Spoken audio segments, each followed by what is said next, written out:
अस्सलाम वालेकुम नाज़रीन, दुनिया इस्लाम से मिली वॉइस के खुसूसी बुलेटिन आलमी शब रोज़ में आपका खैर मकदम है। मैं अब्दुल वहाब। भारत और आलम इस्लाम के पस मंज़र में हम निहायत अहम ख़बरों को तफसील से देखेंगे, लेकिन उससे खबर डालते हैं एक नज़र इन खबरों की अहम सुर्खियों पर। मुसलमान नहीं कीड़े मकोड़े, मुसलमानों के कत्ल को दिखाने बनाई जाए फिल्म। IAS ऑफिसर ने किया ट्वीट तो सरकार ने भेजा नोटिस। RSS के नज़रियात फैलाने पर दानिश अंसारी को मिली वजारत। योगी हुकूमत में बने वाहिद मुस्लिम वज़ीर। यूपी में मदरसा बोर्ड के तहत स्कूलों में कौमी तराना पढ़ाना लाजमी करार। बीजेपी कायद मदरसा बोर्ड के सदर इफ्तिखार जावेद का मुतनाज़ फैसला। यूक्रेन में रूस के पहले मकसद की तकमील का ऐलान। जंगी कैदियों का तबादला। खौफजदा अमरीकी सदर बाइडन ने किया यूक्रेनी सरहदी इलाकों का दौरा। और आपसी तनाज़े के बावजूद चीनी वजीर का अचानक भारत का दौरा। सरहद पर तनाव कम करने का बताया मकसद।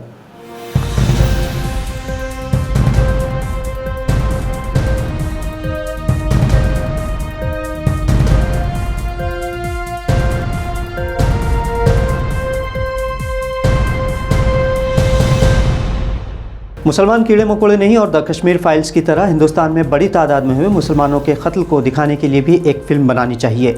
इस तरह का सच और हक़ की आवाज़ बुलंद की है मध्य प्रदेश के एक IAS ऑफिसर ने, और इस बेबाक ऑफिसर का नाम है नियाज खान।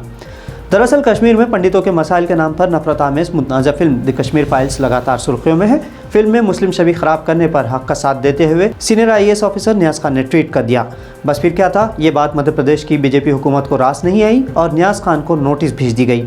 नियाज खान मध्य प्रदेश के PWD में डिप्टी सेक्रेटरी के ओहदे पर फायज हैं और गुज़िश्ता हफ्ते एक ट्वीट में उन्होंने द कश्मीर फाइल्स बनाने वालों से कहा था कि हिंदुस्तान में कई रियासतों में बड़ी तादाद में हुए मुसलमानों के कत्ल को दिखाने के लिए एक फिल्म बनानी चाहिए। उन्होंने कहा था कि मुसलमान कीड़े मकोड़े नहीं बल्कि इंसान हैं और मुल्क के शहरी हैं। अपने ट्वीट में नियाज खान ने यहाँ तक लिखा था कि अलग अलग मौक़े पर मुसलमानों के कत्लेआम को दिखाने के लिए वो एक किताब लिखने का मंसूबा बना रहे ताकि द कश्मीर फाइल्स की तरह कोई फिल्म साज भी इस पर फिल्म बना सके और अक़लियतों के दर्द और उसकी तकलीफ़ को हिंदुस्तानियों के सामने लाया जा सके। बस इसी बात को मध्य प्रदेश हुकूमत ने नियाज खान के ट्वीट को नफरत फैलाने वाला और ऑल इंडिया पब्लिक सर्विसेज के उसूलों की खिलाफ वर्जी करार देते हुए नोटिस जारी कर दिया। इससे पहले भी नियाज खान ने आश्रम नामी किताब लिखी थी जिसमें उन्होंने बच्चों पर होने वाले जुल्मों की दास्तान बयान की थी। उत्तर प्रदेश में योगी आदित्यनाथ ने एक बार फिर वज़ीर आला के ओहदे का हल्फ लिया है। नई हुकूमत में 52 वज़ीर बनाए गए हैं जिसमें सिर्फ एक मुस्लिम वज़ीर है। हालांकि उत्तर प्रदेश की आबादी के तकरीबन 20% मुसलमान हैं। योगी हुकूमत में जो मुस्लिम वज़ीर बनाए गए हैं उनका नाम दानिश आज़ाद अंसारी है जो उत्तर प्रदेश के बलिया इलाके के रिहायशी है। दानिश अंसारी पर योगी आदित्यनाथ की मेहरबानी का सबब यह है कि वो अखिल भारतीय विद्यार्थी परिषद यानी ABVP से वाबस्ता रहे हैं। योगी हुकूमत की पिछली हुकूमत में भी सिर्फ एक मुस्लिम वज़ीर मोहसिन रज़ा थे, लेकिन इस बार उन्हें साइडलाइन कर दिया गया है। जबकि 32 साल दानिश अंसारी जिन्होंने लखनऊ यूनिवर्सिटी में दौरान तालीम साल 2011 में तलबा तंजीम ABVP में शमूलियत इख्तियार की थी, 11 साल बाद उन्हें अपनी मेहनतों का इनाम मिला है। ABVP में शामिल होने के बाद दानिश ने अपनी पहचान बनाना शुरू कर दी। वो खुलकर BJP और हिंदू तंजीम राष्ट्रीय स्वयंसेवक संघ के नज़रियात को मुस्लिम नौजवानों में फैलाते रहे हैं। उन्होंने मुस्लिम नौजवानों में संघ के नज़रिए को फैलाने का काम किया और उसी से उनकी शनाख्त बनी। उन्हें BJP के माइनॉरिटी सेल का रियासती जनरल सेक्रेटरी और साल 2018 में मिनिस्टर ऑफ स्टेट का दर्जा भी दिया गया था। दानिश अंसारी की तरह उत्तर प्रदेश में BJP से एक मुस्लिम रहनुमा है इफ्तिखार अहमद जावेद जो UP मदरसा बोर्ड के सदर हैं।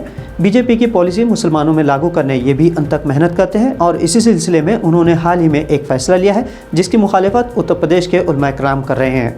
इफ्तिखार जावेद ने बतौर सदर मदरसा UP बोर्ड हुकूमत के तहत चलने वाले सभी मदारिस में क्लास शुरू होने से कबल कौमी तराना पढ़ाना लाजमी करार दिया है। जावेद के मुताबिक इससे तालिब इल्मों में हुब्बुल वतनी पैदा होगी।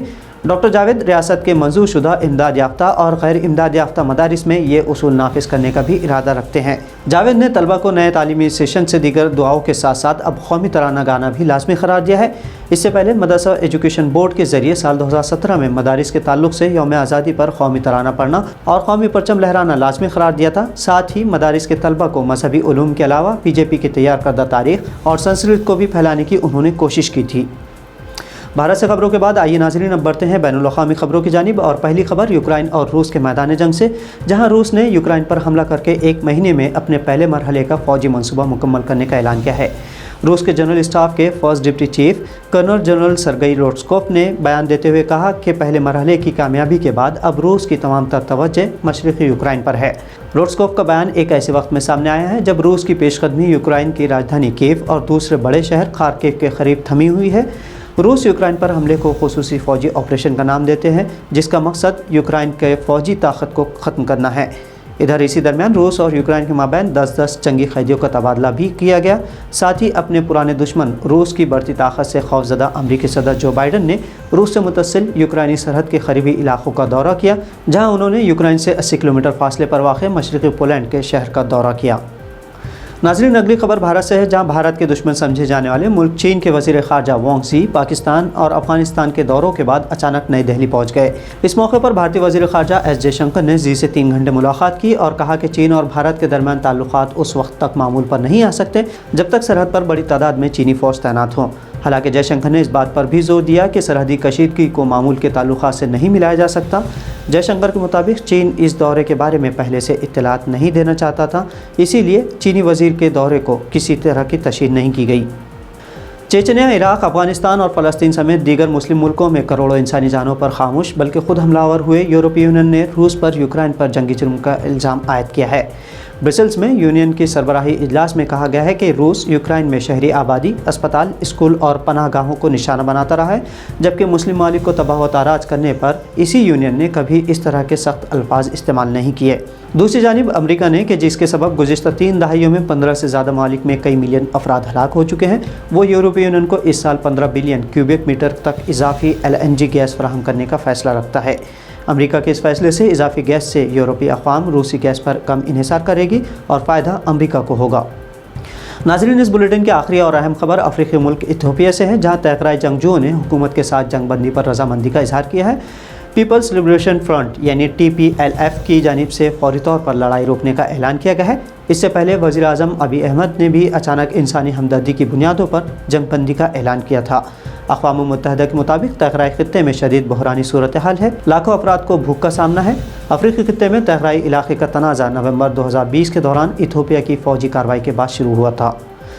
तो नाज़रीन, मिल्ली वॉइस के आलमी शब रोज़ बुलेटिन में ये थी भारत और दुनिया की अहम खबरें, जिसका असर डायरेक्ट या इनडायरेक्ट हम पर होता है। आपको खबरें कैसी लगी, आपकी राय कमेंट्स के ज़रिए हम तक ज़रूर पहुँचाएँ। और अब अब्दुल वहाब को इजाज़त दीजिए। आप देखते रहिए मिल्ली वॉइस की दीगर खबरें। अल्लाह हाफ़िज़।